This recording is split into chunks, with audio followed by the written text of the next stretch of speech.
Okay, here's a video on how we raised our children.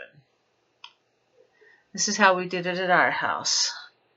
Okay, first one is family traditions. You want to make sure that you have family traditions and family rules. These are very important to keep your family together. Let's start with family traditions.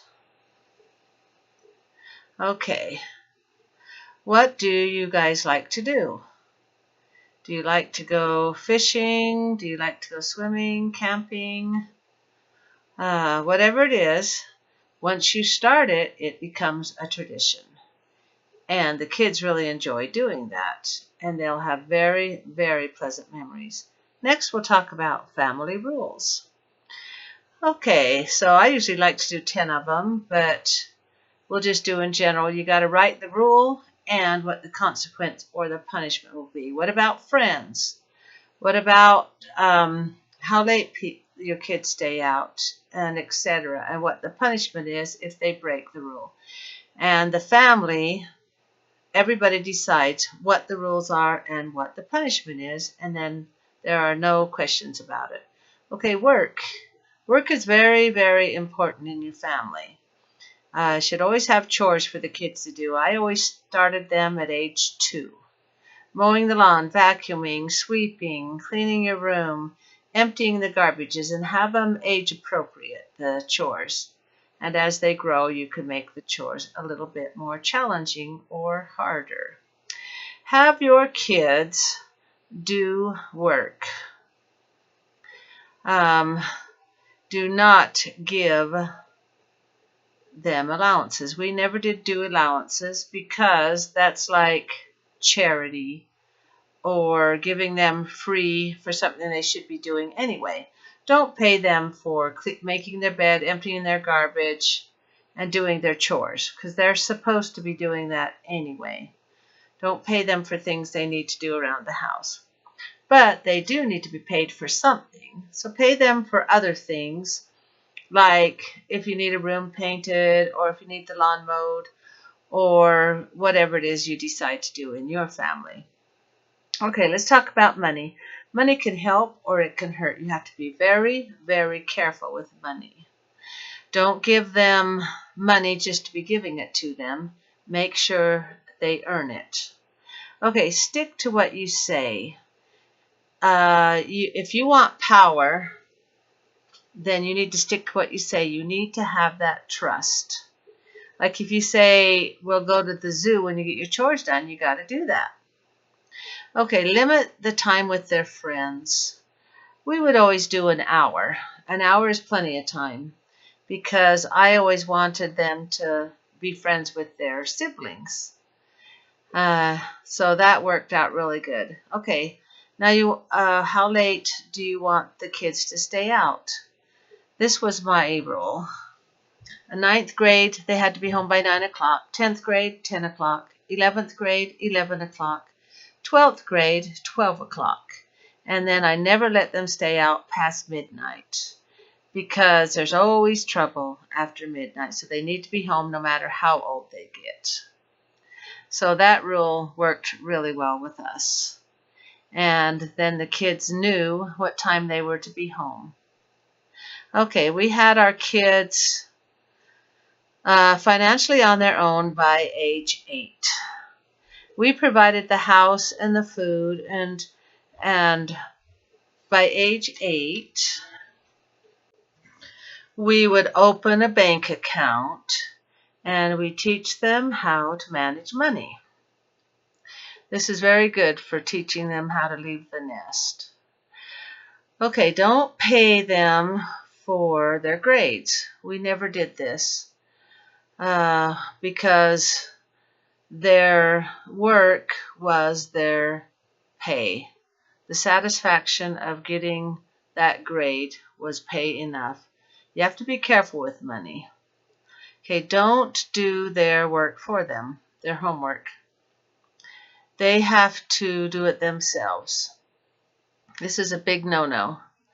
They have to fail and they have to succeed on their own. Let them fail. This may seem cruel, but that's the only way they can learn. You let them fail and you let them succeed. And they do this all on their own by themselves, and that's how they get satisfaction. Allow the consequences to happen.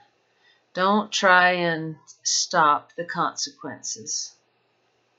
If they spend all their money on candy, then they can't buy what they really need, like clothes or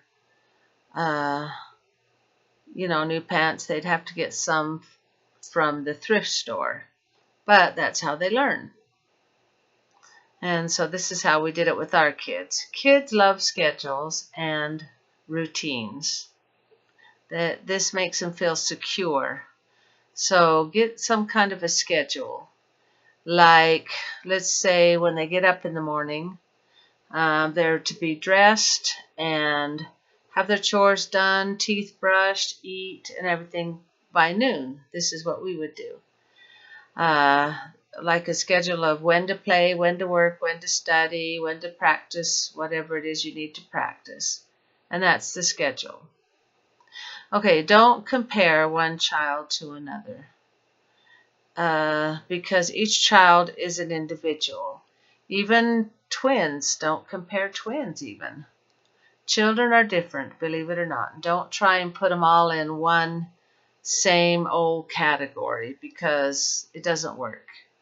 And it makes your life a lot easier if you don't compare. Stay home when they are home. If they are in school, then go ahead and work, but they need you. Even when they're teenagers, they need you to be home. So don't think that they don't need you around. Okay, another thing we would do, we would have one-on-one time. We would plan a date. The kids would take turns going to the grocery store with me, or then we'd go get an ice cream after. They love this, and so will you. You love the one-on-one. One-on-one time is different than family time. Both of them are very good. Okay, family time, this is when you plan them like they don't have to be extravagant. Just plan to go on a picnic or plan to go to the zoo or whatever it is you want to do and don't let them down. If you say you're going to do it, do it. Don't say, this is another thing I would do. I would never say good girl or bad girl. I would say good job. That way you don't brand the child. You don't say the child is good or the child is bad. You say what they have done is good or bad. You have to separate those two. I would never say good girl or bad girl. That because they're not bad, what they are doing is bad or good. Okay, another thing we would do is we would have pets. Pets are good for your kids because it teaches them about life. Because pets die, they need to be fed, they need to be watered, they need to be taken care of. And this trains them on how to care for humans. It teaches them that humans need to be cared for, and you could do that with pets. Okay, every day you are teaching your children how to leave the nest. Okay, when you teach your children to leave the nest, they are better prepared when this actually happens. Teach them how to handle money. Teach them about buying clothes, about cooking. They'll teach them how to cook, how to clean. These are all things they need to know when it's time for them to leave home. How to manage their time, how to work, how to play. These are all things that make their life a lot easier once they do go out on their own. Okay, money management, buying clothes, cooking. They would take turns once a week, cleaning their room, keep their room clean, how to manage their time, how to work and how to play, and how to treat loved ones. These are all very good things on raising your children. Okay, remember this is not your child, this is God's child, and God has given this child to you for a little while to teach and to train. So ask God to help you in raising His child, and don't let God down. Take very good care of this child. Okay, make your home fun. Make it fun for the kids. Make it safe. Make it comfortable. Make it a loving home with no yelling. And kids love to have a safe home to come home to and to feel safe and a place where they can get out of the world. Okay, here's another thing. Don't let kids tear mom and dad apart. Mom and dad, you're in charge of this. Parents must agree on how to raise their children. They have to agree on the rules and stick to them.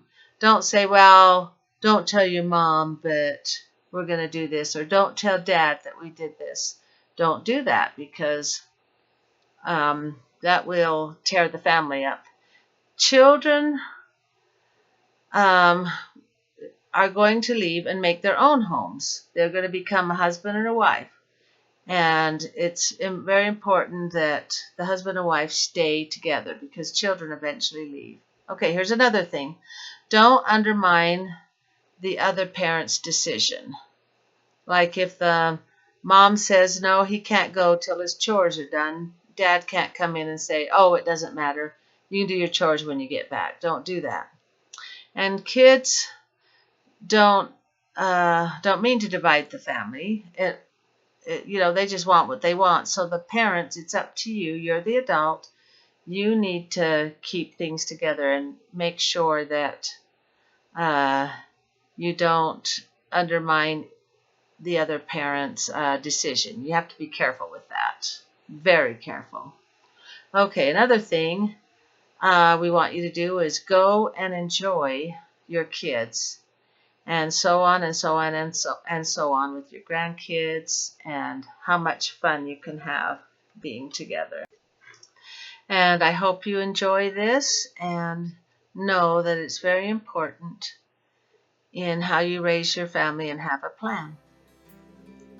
And remember that families are forever. Hugs and kisses, tell 'em little stories, and sing 'em lullabies, and always hold 'em close to you. Don't